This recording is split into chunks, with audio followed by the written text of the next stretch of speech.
All right, we're back. Jack, who's the host here of game number 2, and what are we playing? I believe it's going to be Classic, and we're going to be playing Biolab Uplink, Chris, so it's looking like they're just going with the best of 3 here. It's good. They got some Valentine's Day plans that they got to get to, man. I like it. I like it. Keeping the tournament on schedule, boys. Thank you for that. So we're going Uplink game number 2. Biolab has been quite an interesting map since the latest patch. The spawns totally different than what they were when the game first came out. Jack, what's kind of the secret now to success on Biolab? Is there a favorite side that you need to take advantage of, or is it really just controlling specific points of the map on both sides?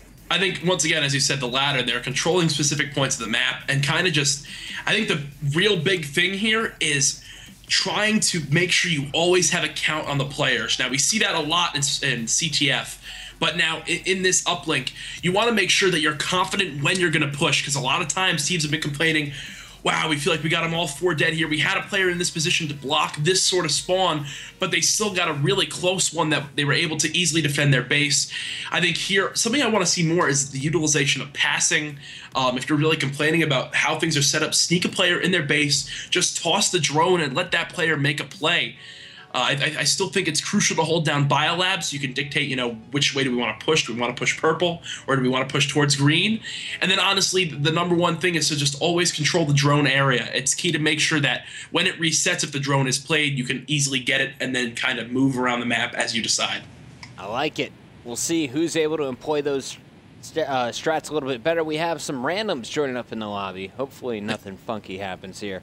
But Classic, Ricky, Moach, here for Prophecy, still need Embos, and we got Wheats leading the way for AR. As we take a peek at the bracket, I don't see any really new results quite yet. It looks like everyone's still in their round 3 matches, and we still don't have Rise to their round 3. Optic Gaming isn't to round 3. Same thing with the Wear yet.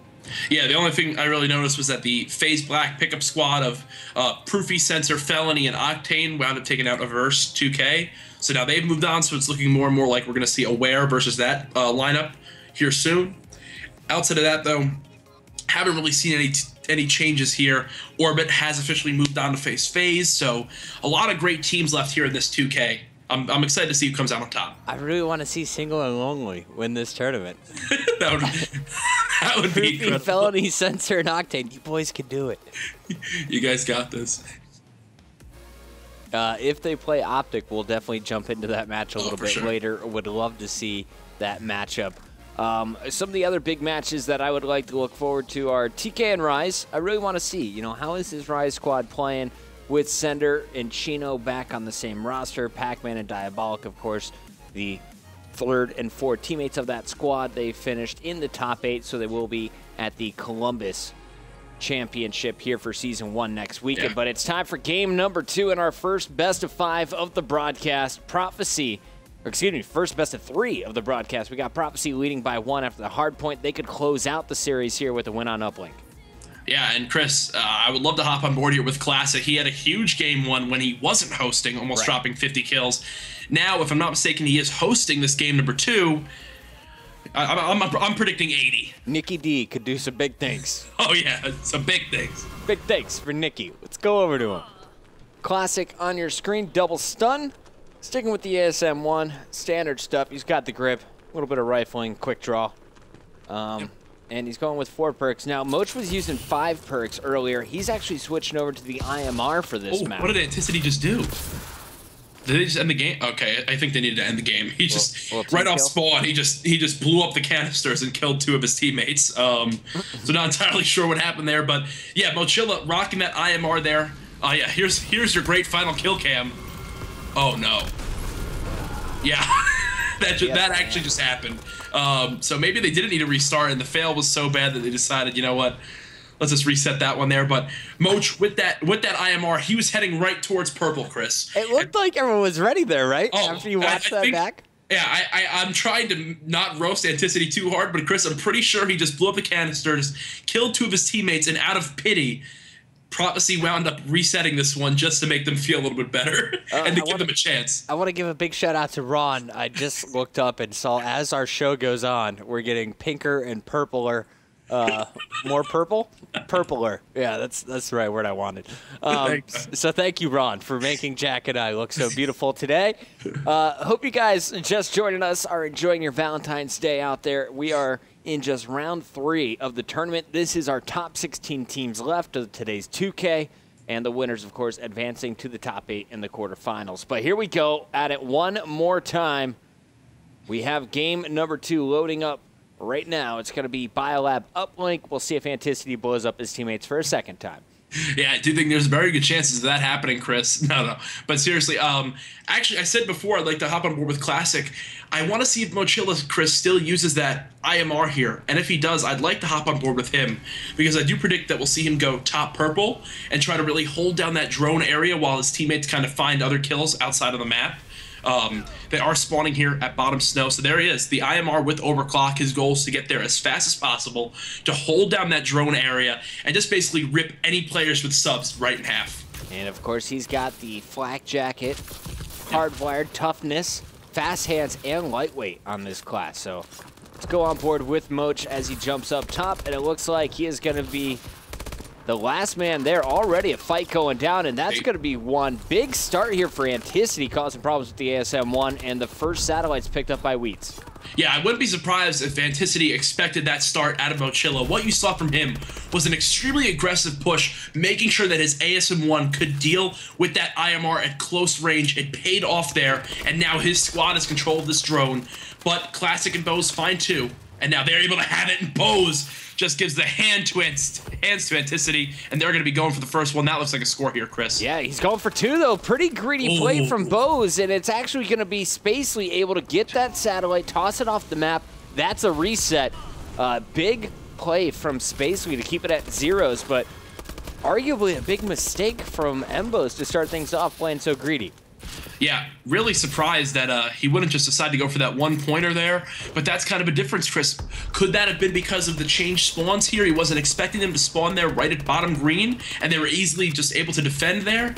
Now we're seeing Moch decide to kind of toss up the drone for yards here. He's able to find one with that IMR. Now it's looking like Bose should be able to get this dunk.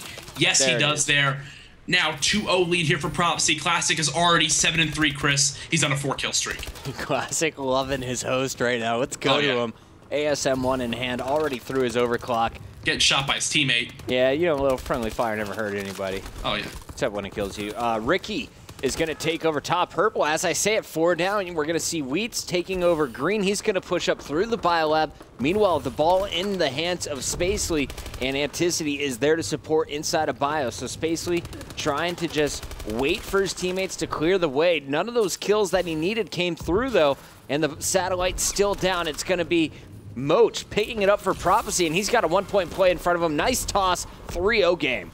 Now that is a perfect example there of knowing when to throw it or when to run the drone. Not only did he toss it in, but he had an IMR, so if they were to go for a dunk there, Chris, I would have expected him to pass it to his teammate and then just kind of try to laser people down with that long-range weapon. Here, though, Prophecy trying to get control of the drone, or AR, I apologize. Now they're going to be running it here towards bottom snow. Can Anticity toss this one in? The shot is up, and it is not good. But it's still on the map, so they do have a chance here to dunk it. But Bose is going to take it, and here we see Chris. He's running it through green. He's got full cover from his teammates. Look at your mini-map there. All 4 red arrows there. Finally, one does go down.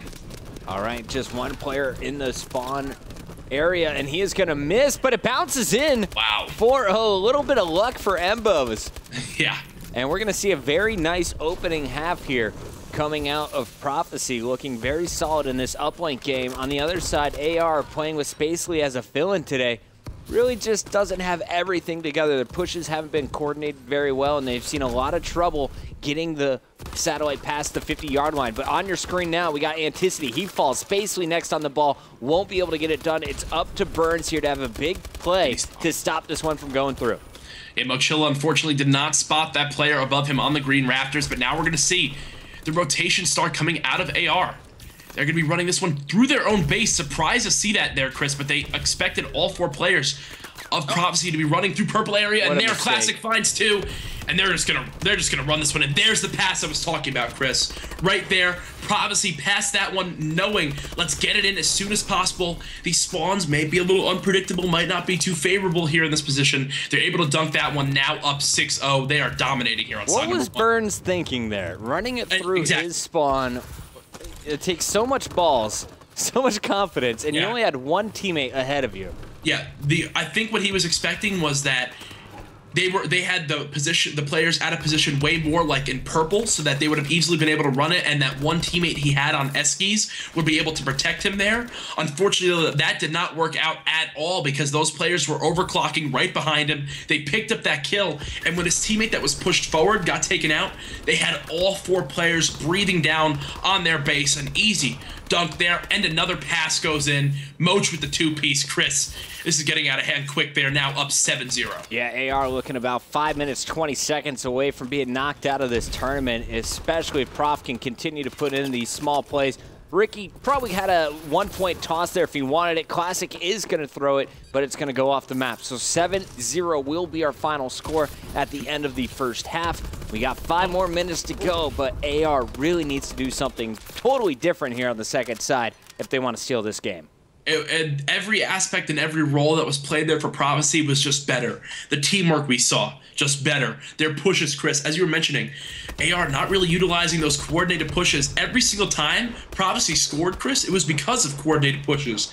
And they could have easily had 10 there, but there was 2 or 3 situations in which they either shot when they could have dunked or vice versa there. And now we're seeing a 7-0 lead here going into side number 2.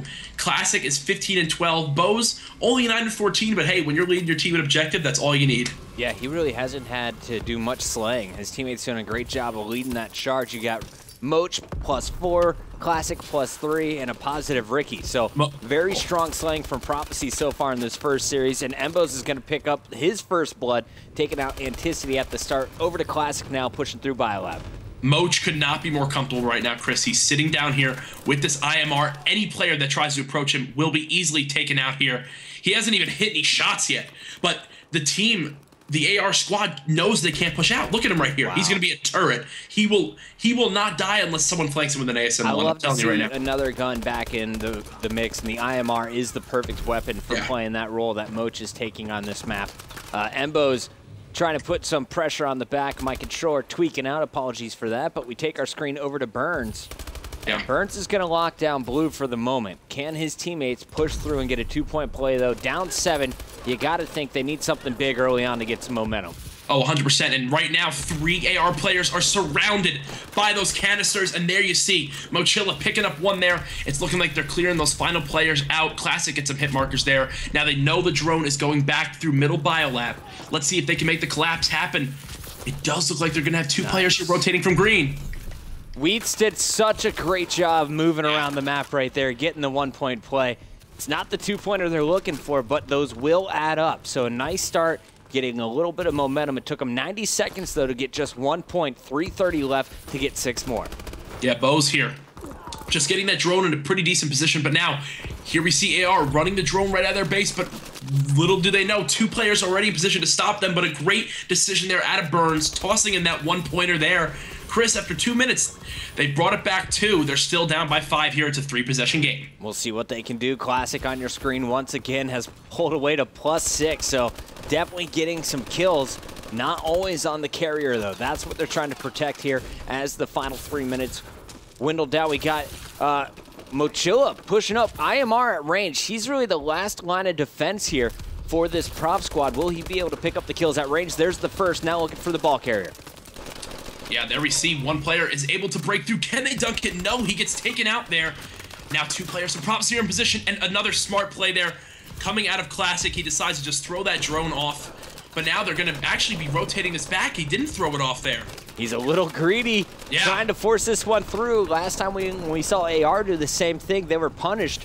Will AR be able to convert this over to points? And it looks like Embos is going to get it over, and the 1-point play is going to make it a 2-8 game. So 3 possessions separate these 2 squads. AR needing everyone to be a dunk at this point in the game. And Mochilla, Chris, once again, is just sitting back there, and twice in a row now, the one player on AR that makes a difference, that gives them the breakthrough that they could potentially need, is Burns. Picking up Moch with that ASM-1, but now, yet again, we see Prophecy holding down the control of the drone spawn area. Bose is just in middle biolab with this Bal, finally goes down here. With only 1 minute and 40 seconds left, all signs are pointing towards a 2-0 here by Prophecy. Yeah, and I'm looking over at Classic setup with the IMR where Moch was playing earlier. Able to really just lock down this middle of the map area. We got Ricky up top as well with an IMR in hand, and Moch has a third. So all of Prof switching over to the long-range AR, trying to do damage with the burst. Yeah, so, Chris, their goal here is basically just to say, you know what? We just need to buy time. And what we're going to do is just set up here outside of blue and outside in the snow and just rip you guys in half whenever you try to get aggressive towards a drone. If we stop them from scoring, then that's great. But if we stop them from even touching the drone, that's even better. 60 seconds left. They have dominated the control of the map. Embo's working with his teammate here to close things out. It was Moch trying to push in with Classic. You're going to see Ricky get pushed up on top of his opponent's base. This should be it. Prophecy locking everything down at the end of this one, and we're going to see Embo's already out to watch that satellite. 30 seconds left. There's no way they're going to get 6 points here. Right now, I'm telling you, Chris, this is a strategy we could easily see at Call of Duty Champs. Right now, we have 4 players from Prophecy running the IMR, and you have not seen AR touch the drone in the last minute and a half. And on the other side of things, Prophecy knows they don't have to touch it either. And there we had it, an 8-2 win here. Some players from AR already dropping out of the lobby. That's going to be the end of their 2K run. Chris, that is awesome to see. 3 months, 4 months into AW, we're seeing IMRs just destroying people on this map, really making the difference there in game number 2. Yeah, you saw Wheats and Anticity just dip out with a good 30 seconds left on the clock. So that is going to do it. Prof hits him with the quick 2-0. They will be moving on in our tournament. Nick on the block, officially in today's tournament, is their name. They will face off against DT or Envy in their quarterfinal matchup. But who are you most impressed by on that squad from Prophecy? I mean, Classic has to be my MVP of that series right there. Game number 1 dropping the 45 bomb. Game number 2 leading his team there 28-23 yet again on host. But honestly, Chris, I'm just going to speak about all of Prophecy here. And I think you and I can both agree here. We just saw great teamwork out of them. Right. Sometimes in AW, and what we've seen before with teams like Synergy there at Orlando, these pickup teams can kind of just run you over and run different strategies to just surprise your team and throw you off track. There, Prophecy didn't let the sub of Spacely on that AR team kind of change up their gameplay. The 4 IMRs at the end is something that we're going to be seeing from many teams, I'm telling you right now. Unless teams just find out exactly how to break that, maybe with smoke ASM-1s and just trying to break through, I don't see how teams can get shut down there. They dictated that entire game from start to finish. Prophecy easily deserves to win that series. I like it. Prof is moving on. They're our first team into the quarterfinals. We still have a whole lot of matches, though, in the round of 16. After the commercial break, we'll be back with another one live right here on MLG.tv.